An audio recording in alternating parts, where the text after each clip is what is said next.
So what's up guys, आज की video में मैं आपको एक्सप्लेन करने वाला हूँ ओसिनोको का सीजन 2 का एपिसोड नंबर 2। तो चलिए एपिसोड की शुरुआत करते हैं बिना किसी देरी के। एपिसोड की शुरुआत में हमें सभी के सभी टोक्यो ब्लेड के कास्ट जो थे वो रिहर्सल्स करते हुए दिखाए जाते हैं। सभी कास्ट वहाँ पे प्रेजेंट नहीं हो पाते हैं क्योंकि कभी कभी किसी न किसी को कोई काम पड़ जाता है, इसलिए बाकी लोगों को काफी दिक्कतें झेलनी पड़ती हैं। और इधर अरीमा जो थी वो हिमेकावा को एक वर्ड को कैसे प्रोनाउंस करते हैं वो सिखा रही थी। हिमेकावा और मेल्ट कुन अरीमा की तारीफ करने लगते हैं कि तुम्हारी वोकैबुलरी काफ़ी अच्छी है। अकाने ये सब किनारे में खड़े खड़े देख रही थी। वो सभी ग्रुप्स के बारे में बात करने लगती है, जिसके बाद वो अपने एक्सट्रीमली आइसोलेटेड बॉयफ्रेंड एक्वा के बारे में बोलती है कि ये बंदा हमेशा इतना दुखी क्यों रहता है, इसके अंदर से मुझे काफ़ी ज़्यादा निगेटिव ऑरा की वाइब आ रही है। अकाने एक्वा से बोलती है, तुम अरीमा को देख रहे हो ना?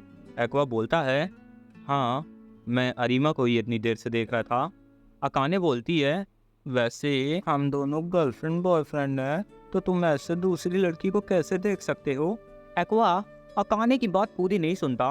वो बोलता है, मैं अरीमा को इतनी देर से देख रहा हूँ, वो अपने आप को इस इंडस्ट्री में फिट करने के लिए काफ़ी कोशिशें कर रही है।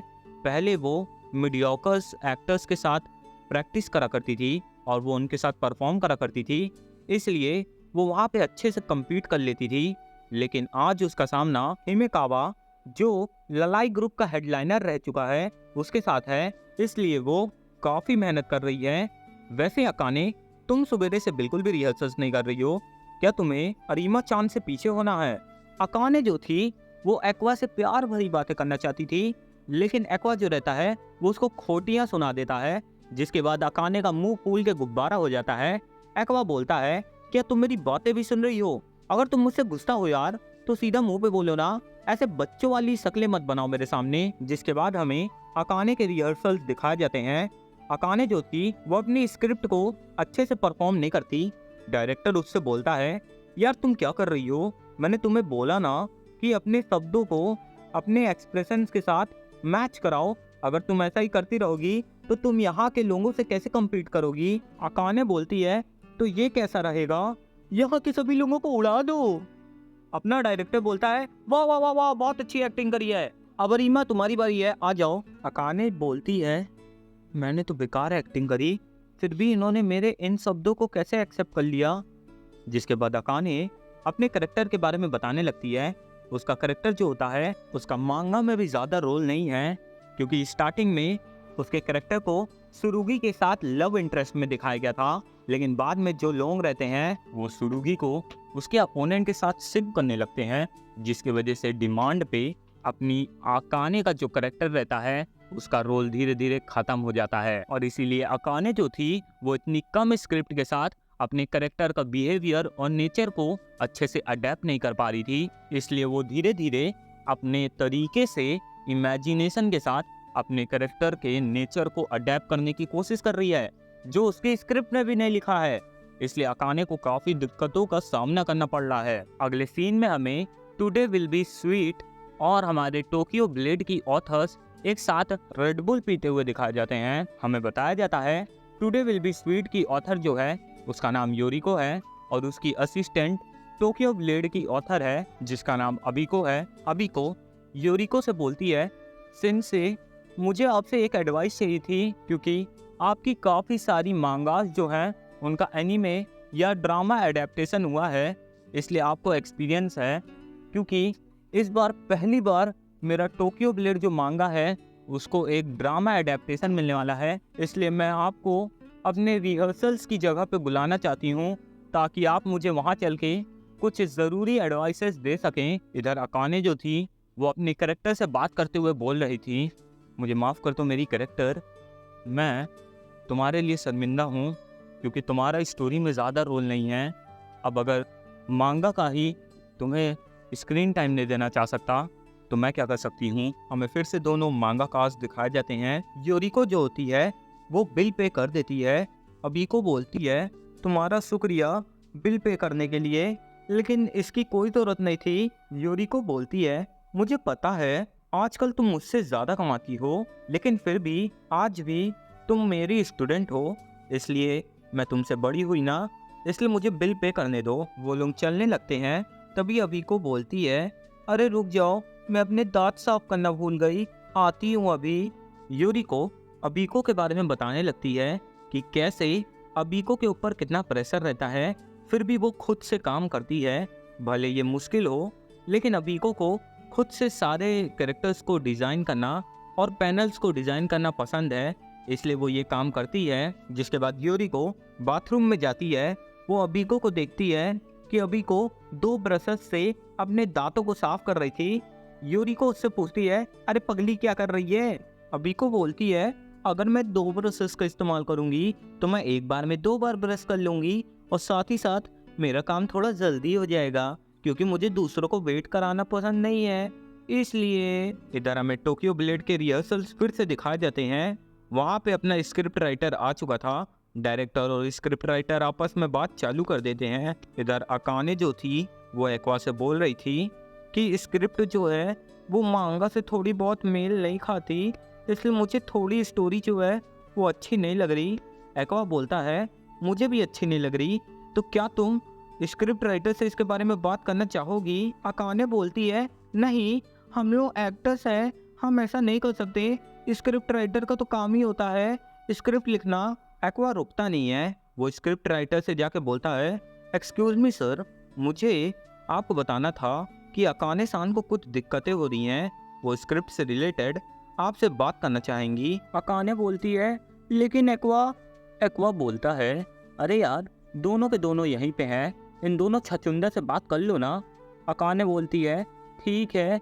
जिसके बाद अकाने डायरेक्टर और स्क्रिप्ट राइटर से बोलती है, मेरा जो करेक्टर है, उसका जो करेक्टर है वो मुझे समझ नहीं आ रही, उसके स्क्रिप्ट से मैं उसके नेचर और मोटिवेशन को नहीं समझ पा रही। स्क्रिप्ट राइटर बोलता है, अच्छा, तो तुम इस बारे में बात कर रही हो कि उसकी मांगा से स्क्रिप्ट जो है वो अलग क्यों है? तो मैं तुम्हें बताना चाहता हूँ, मैं काफ़ी समय से टोक्यो ब्लेड का फ़ैन रह चुका हूँ और मुझे पता था कि अगर मैं एक प्ले बनाऊँगा तो उसमें अगर हम सेम टू सेम मांगा जैसी चीज़ें डाल देंगे तो करेक्टर जो होगा वो बिल्डअप नहीं हो पाएगा। इसलिए मैंने तुम्हारे करेक्टर को और ज़्यादा कॉन्फ्लिक्ट में दिखाने के लिए चेंजेस कर दिए हैं। मेरा तो ये काम ही है कि मैं स्क्रिप्ट के अंदर चेंजेस करूं, लेकिन अगर तुम्हें कोई चीज़ बॉदर कर रही हो तो अभी देरी नहीं हुई है, हम चीज़ें चेंज कर सकते हैं। डायरेक्टर बोलता है, अरे बुड़बक, एक्टर्स को क्यों स्पॉइल कर रहा है? सुनो मेरी बात, तुमने जो करेक्टर के साथ चेंजेस किए हैं वो थोड़े अच्छे मुझे भी नहीं लगे, क्योंकि ऐसा बना देना हमारे साया हिमे के करेक्टर को कि वो सारे मेन करेक्टर्स जो हैं उनको स्पॉइल कर देगी। इसलिए तुम्हें उसके अंदर थोड़े बहुत चेंजेस तो करने ही चाहिए। और उस टाइम अकाने ने जो एक्टिंग करी थी वो मांगा के हिसाब से 1 नंबर थी, इसलिए मैंने उसको अप्रूव किया था। लेकिन अकाने, तुम्हें करेक्टर्स से कोई मतलब नहीं होना चाहिए, तुम्हें बस अपना रोल निभाना है। तुम्हें उसके मैकेनिज्म को ऐसा परफॉर्म करना है कि जो ऑडियंस हो बस उसको तुम्हारे साया हिमे का करेक्टर समझ में आ जाए। एक्वा बोलता है, दोनों की बात में दम तो है, अकाने तुम्हारा क्या कहना है? अकाने बोलती है, ठीक है, लेकिन इन्होंने बोला मुझे ऑडियंस को अपनी एक्टिंग से मेरे कैरेक्टर को समझाना है, ये तो मेरे से ना हो पाएगा। तभी वहाँ पे अपनी मांगा का अबीको सान आ जाती है। अबीको सान काफ़ी ज़्यादा लड़खड़ा रही थी, डरी हुई थी। तभी यूरिको आगे बढ़ के बोलती है, ये है आप सबके टोक्यो ब्लेड की मांगा का अबीको सान, ये आप सबसे आज मिलने आई है। अबीको को कोई नहीं देखता, क्योंकि यूरिको के साथ सब ने काम किया था, इसलिए वो उनके साथ घुलने मिलने लगते हैं। लेकिन यूरिको जो थी वो एकदम डरी सहमी हुई थी। तभी हमारा जो मैनेजर रहता है वो बोलता है, अरे डरिए मत, यहाँ बैठ जाइए, चलिए आपको हम इन सब का परफॉर्मेंस दिखाते हैं। जिसके बाद परफॉर्मेंस की शुरुआत होती है और अबीको सान ये सब देख के काफ़ी ज़्यादा एक्साइट हो चुकी थी। वो बोलती है, तुम लोग टैलेंटेड तो हो यार। जिसके बाद यूरिको सान बोलती है, तुम थोड़ा तो यहाँ अडेप्ट कर रही हो, तुम्हें यहाँ धीरे धीरे मज़ा तो आ रहा है ना। जिसके बाद अबीको बोलती है, क्या हम स्क्रिप्ट के अंदर चेंजेस कर सकते हैं? तो अपना डायरेक्टर और मैनेजर बोलते हैं, हाँ हाँ, कहाँ चेंजेस करने हैं? अबीको बोलती है, पूरी स्क्रिप्ट चेंज करनी है। बैन की सभी डायरेक्टर और राइटर्स ये बात सुनते हैं, वो लड़खड़ाने और हड़बड़ाने लगते हैं। तभी मैनेजर बोलता है, हम पूरी स्क्रिप्ट नहीं चेंज कर सकते, हम सिर्फ कुछ पार्ट्स को चेंज कर सकते हैं क्योंकि स्क्रीनिंग में सिर्फ 20 दिन का समय बचा है और हम ऐसा नहीं कर सकते मैम। लेकिन अपनी अभी को रुकती नहीं है। वो बोलती है, तुम पागल हो गए हो क्या?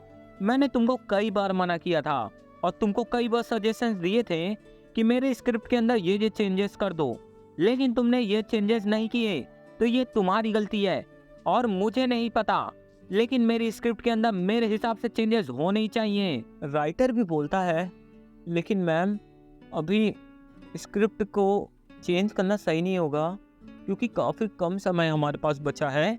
अभी को बोलती है, तुम्हें मैंने बोला था ना कि तुम स्क्रिप्ट में चेंजेस कर दो। चलो मान लो तुमने प्लॉट को चेंज कर दिया, लेकिन यहाँ पे तो तुम लोग कैरेक्टर्स के नेचर को भी चेंज कर दिया है। क्या तुमने टोक्यो ब्लेड की मांगा पढ़ी भी है? राइटर बोलता है, हाँ मैम मैंने उसे पढ़ा था। अभी को बोलती है, तू पागल हो गया है क्या? तूने मांगा पढ़ी है? तुम ये बोलना चाह रहे हो कि तुमने मांगा पढ़ने के बाद भी ऐसा प्लॉट लिख दिया और कैरेक्टर्स को ऐसा दिखा दिया? तुम एक राइटर के नाम पे धब्बा हो। इतना अपनी अभी को बोलने ही वाली थी, उतने में उसकी दोस्त योरी को उसे रोक लेती है। फिर हमें बताया जाता है कि स्क्रिप्ट में इतना ज्यादा ब्लंडर कैसे हुआ। अबीको का जो एडिटर था, अबीको ने उसे बताया था अपने रिस्पॉन्स के बारे में, लेकिन अबीको का एडिटर जो रहता है वो उसके असिस्टेंट को इसके बारे में बताता है, तो उसका असिस्टेंट जो होता है वो पूरे मेल की टोन को ही चेंज कर देता है, जिससे कि जब हमारे राइटर के मैनेजर के पास ये बात पहुंचती है तो राइटर का मैनेजर उसको गलत इंटरप्रेट कर लेता है और इसके वजह से स्क्रिप्ट राइटर जो रहता है वो स्क्रिप्ट में ज़्यादा चेंजेस नहीं करता और इसके वजह से हमारी स्क्रिप्ट एकदम बर्बाद हो चुकी थी। लेकिन असलियत में तो अबीको जो थी वो बहुत ज़्यादा चाइल्डिश बिहेव कर रही थी, जिसकी वजह से धीरे धीरे सब लोग जो थे अबीको के बिहेवियर को देख के बोलने लगते हैं, ये कितनी पागल है, बच्ची है क्या? एक्वा बोलता है, ये बच्ची है क्या, ऐसे कौन बिहेव करता है? इधर अपना स्क्रिप्ट राइटर बोल रहा था, इसमें मेरी ही गलती है, मैं स्क्रिप्ट राइटर हूँ, मेरा क्या काम होता है? अगर मैं एक अच्छी स्क्रिप्ट लिख देता हूँ तो सारा क्रेडिट ऑथर को चला जाता है, अगर मैं एक बेकार स्क्रिप्ट लिखता हूँ तो सारी गालियाँ मुझे दी जाती, मेरा तो बस एक छोटा सा नाम आ जाता है क्रेडिट्स में। जबकि अभी देखो, जैसे एक स्क्रिप्ट खराब हुई है उसमें भी शायद मेरी पूरी गलतियां नहीं है, लेकिन फिर भी देखो मुझे कैसे सुनाया जा रहा है। अगर ये मुझे नौकरी से निकाल देंगे तो मुझे शायद फर्क नहीं पड़ेगा, लेकिन मुझे क्रेडिट्स नहीं चाहिए, प्लीज़ मेरे नाम हटा दो क्रेडिट्स में से। तभी अपना स्क्रिप्ट राइटर का मैनेजर बोलता है, हम ऐसा नहीं कर सकते क्योंकि हमें फिर से पैसे लगाने पड़ेंगे चीज़ों को छापने में, क्योंकि हमने कास्ट के नाम को अनाउंस कर दिया है, इसलिए फिर से पैम्पलेट छापने में बहुत खर्चा हो जाएगा, इसलिए हम ऐसा नहीं कर सकते। तभी स्क्रिप्ट राइटर बोलता है, ठीक है तुम ऐसा नहीं कर सकते, मैं तुम्हारी बातों को समझता हूँ, तो बस मुझे एक ट्रीट दे देना खाने की, ठीक है चलो बाद में मिलते हैं। और यूरी को ये सब देखती रह जाती है, जिसके बाद हमें अपना स्क्रिप्ट राइटर घर पे दिखाया जाता है, जो बैठे बैठे बहुत स्ट्रेस्ड हो चुका था, क्योंकि वो सोच रहा था कि मैंने कमी कहाँ रख दी, मैंने तो अपनी पूरी जी जान लगाई, मैं अपनी रातों की नींद को खो दिया करता था सिर्फ और सिर्फ एक स्क्रिप्ट लिखने के लिए। अब अगर वो ऑथर के आइडियाज से मैच नहीं हो रहा तो इसमें मेरी क्या गलती है? मैंने तो रात दिन जाग के उनके मेल्स का रिप्लाई तक दिया था, लेकिन उन्होंने मुझे कभी एक सही तरीके का आइडिया ही नहीं दिया, तो मैं कैसे स्क्रिप्ट के अंदर चेंजेस करता? Damn it. और यहीं पे अपना एपिसोड एंड हो जाता है। तो दोस्तों बताना मत भूलना कैसा लगा आपको।